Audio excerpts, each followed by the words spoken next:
Hello Shubhra, तुम कहाँ तक पहुँची? प्लीज़ जल्दी आ जाओ ज़रा, मुझे एक सेमिनार में भी जाना है।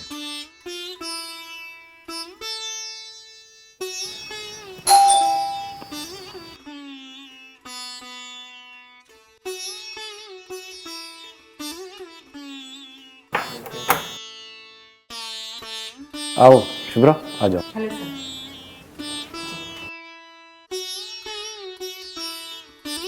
इसी कुर्सी खींच के बैठ जाओ, सामान रख लो उसी का।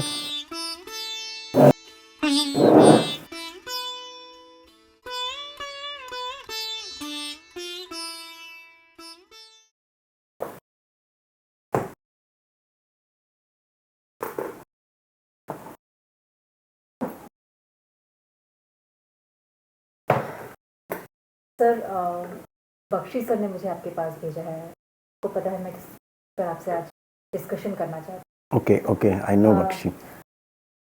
Start sir. या तुमने अपने सारे क्वेश्चन तैयार कर लिए हैं? मेरे पास कुछ क्वेश्चंस है और उसके जवाब Definitely. जितना इजी आप दे सकें। ओके। जी सर, मेरे सारे क्वेश्चंस रेडी हैं। Before star I must say sir, आपका घर बहुत सुंदर है। Thank you. सर आप अकेले रहते हैं? वर्तमान में अकेला हूँ, मेरा परिवार बाहर रहता है, मेरे बच्चे बाहर रहते हैं। अभी मैं अकेले ही जिंदगी गुजार रहा हूँ। सर आप यहीं सोते हैं? ऐसा क्यों पूछ रही हो? यूजुअली ड्राइंग रूम में किसी का बेड नहीं होता है, आपने बेड डाल के रखा तो आएगा। नहीं, ये गद्दा मैंने विचार करा किसी खास मकसद से, तुम्हें बाद में बता दूंगा। अभी तो अपने टॉपिक पर। Okay sir, so shall we start? Start. Sir मेरे शोध का विषय है सेक्स क्राइम।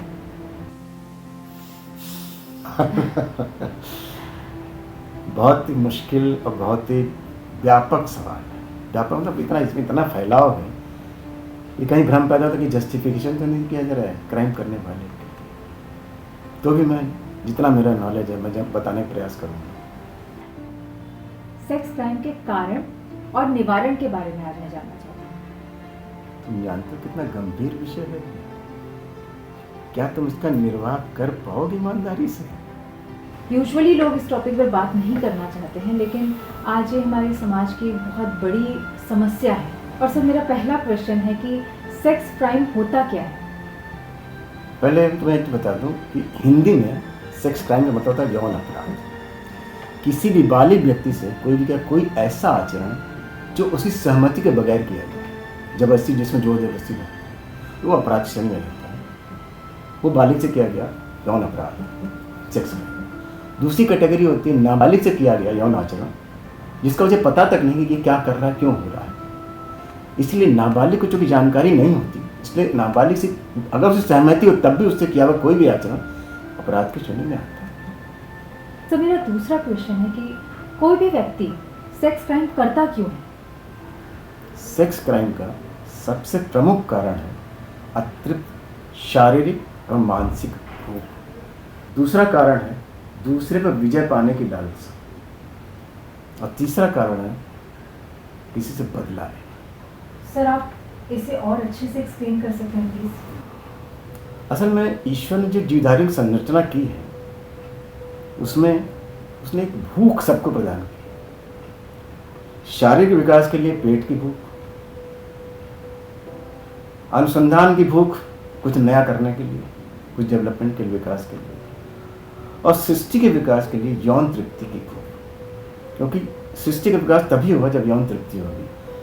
अगर यौन तृप्ति में वो चीज़ ना आवे तो ये सृष्टि रुक जाएगी, थम जाएगी और कुछ दिनों बाद समाप्त हो जाएगी। इसलिए ये भूख शब्द है ईश्वर ने डाला है सब में, मगर बाद में इस भूख ने बहुत परेशान किया। ये जो भूख शब्द है कभी कभी बहुत खतरनाक रूप धारण कर लेता है और व्यक्ति भूख के वश में होकर अपराध करने लगता है। जैसे जब किसी व्यक्ति की शारीरिक भूख उसके मन मस्तिष्क में हावी हो जाती है तो वो विवेकहीन हो जाता है, उसे सोचने समझने शक्ति कुंद हो जाती है और वो यौन अपराध कर बैठता है। कुछ लोगों को यौन अपराध करने के बाद बहुत ग्लानि होती है जब उनका विवेक जागृत हो जाता है, मगर तब तक बहुत देर हो चुकी होती है, क्योंकि यौन अपराध कोई वापस होने की प्रक्रिया नहीं है। मतलब? अरे भाई, जब कोई किसी को थप्पड़ मारता है या गाली देता है तो उसका प्रतिकार थप्पड़ या गाली से हो सकता है, लेकिन जब किसी के साथ यौन अपराध किया जाता है तो जिसके साथ यौन अपराध हुआ है वो वही अपराध उस अपराधी को नहीं कर सकता। हाँ, उसका कोई रिश्तेदार, उस यौन अपराधी के रिश्तेदार था वो याचना कर सकता है, लेकिन ये तो न समापन प्रक्रिया हो जाएगी और इस तरह तो हर व्यक्ति अपराधी बन जाएगा। कुछ यौन अपराध दूसरे को विजय पाने के लिए और बदला लेने के लिए किए जाते हैं। जैसे कोई लड़की या युवती किसी पुरुष को भाव नहीं देती, उसका तिरस्कार करती है, तो वो पुरुष उस पर विजय पाने की लालसा में उसके साथ यौन अपराध करता है। लोग इतना भी कह सकते हैं? जो चीज जायज तरीके से न मिले और उसको पाने की लालसा हो तो क्या करेगा? अपराधी तो करेगा। तो फिर पक्का इलाज हो क्या सकता है? पक्का इलाज है वात्सल्य प्रेम को बढ़ावा देना। और कैसे? प्रमुख रूप से प्रेम के दो रूप होते हैं, वासनात्मक प्रेम और वात्सल्य प्रेम। वासनात्मक प्रेम शरीर से किया जाता है, उसमें शरीर की आवश्यकता होती है, लेकिन वात्सल्य प्रेम में शरीर प्रधान नहीं, ये किसी से भी कह सकता है, कहीं भी कह सकता है। वात्सल्य प्रेम को सीमा नहीं या अनंत है। वासनात्मक प्रेम बहुत ही इंटेंस होता है। जब व्यक्ति वासना का वशीभूत होता है तो उसकी सोचने समझने की शक्ति कुंद हो जाती है, वो समझ नहीं पाता और इसी में वो अपराध कर बैठता है।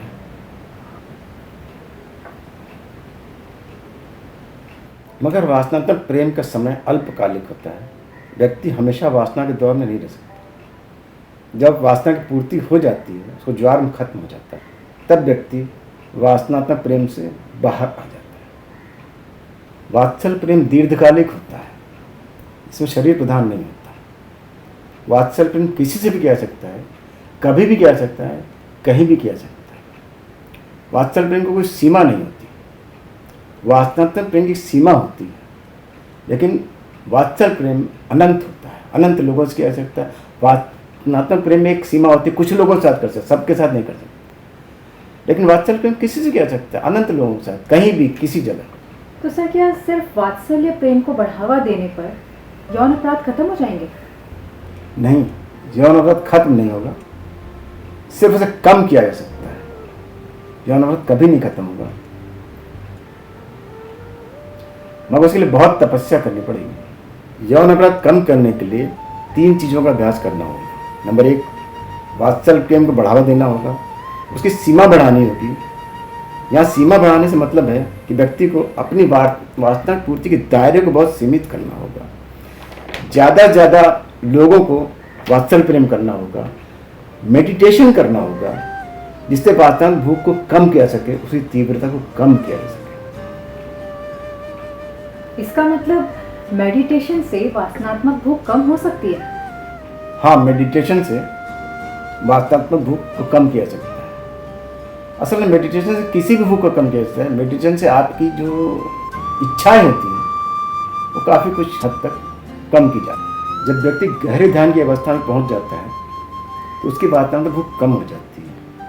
गहरे ध्यान की अवस्था में सभी प्रकार की भूख कम हो जाती है। ध्यान करने से व्यक्ति की विवेक शक्ति तीव्र हो जाती है, उसकी समझदारी बढ़ जाती है, और अंतिम हथियार है हस्त मैथुन द्वारा वासनात्मक तृप्ति को प्राप्त करना। ये भी बहुत जरूरी है, नहीं तो अंदर जाकर बाल भरा रहेगा, तो आप हमेशा कुछ न कुछ गलत ही दिमाग में विचार आते रहेंगे और आप गलत दिशा में चले जाओगे। इन तीनों का अभ्यास जब व्यक्ति अच्छी तरह से करेगा तभी जाके उसे इससे मुक्ति मिल पाएगी, थोड़ा उसमें कम होगा। Thank you so much sir. जितने क्वेश्चंस मैं सोच कर आई थी, मुझे लगता है लगभग सारे सवालों के जवाब मुझे मिल गए।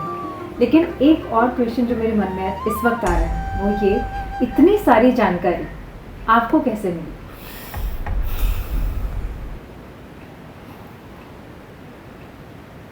जब किसी का भोगा हुआ यथार्थ,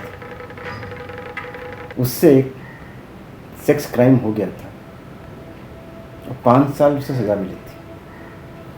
उसका पूरा पारिवारिक और सामाजिक जीवन बर्बाद हो गया। लोगों से उसे किनारा कर लिया, वो बिल्कुल अकेला पड़ गया। उसी 5 साल जेल में जब रहा तब उसने चिंतन किया, मनन किया, मेडिटेशन किया, और तब उसे लगा कि हाँ, ये तरीका है एक कारगर तरीका है जिससे हम वास्तविक प्रेम पर काबू पाया जा सकता है, वात्सल्य प्रेम को बढ़ावा। मैं समझता हूँ मैंने आपकी सारी समस्याओं का, शंकाओं का समाधान कर दिया, जो आप जानना चाहें से बता दिया। मैडम प्लीज़ अब आप जाइए, और मुझे कुछ और भी करना है। Okay sir, thanks sir. चलो।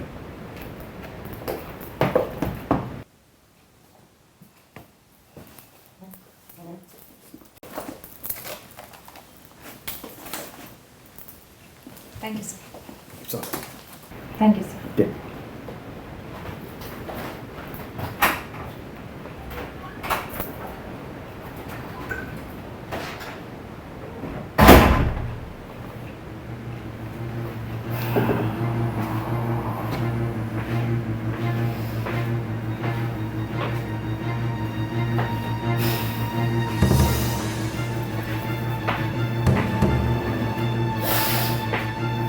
वात्सल्य वात्सल्य वात्सल्य, वासना से बचना है, वात्सल्य प्लीज, वात्सल्य प्रेम,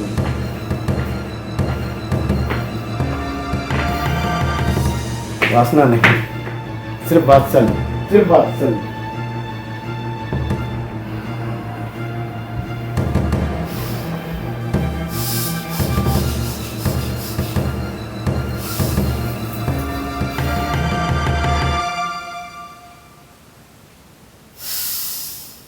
Mm-hmm.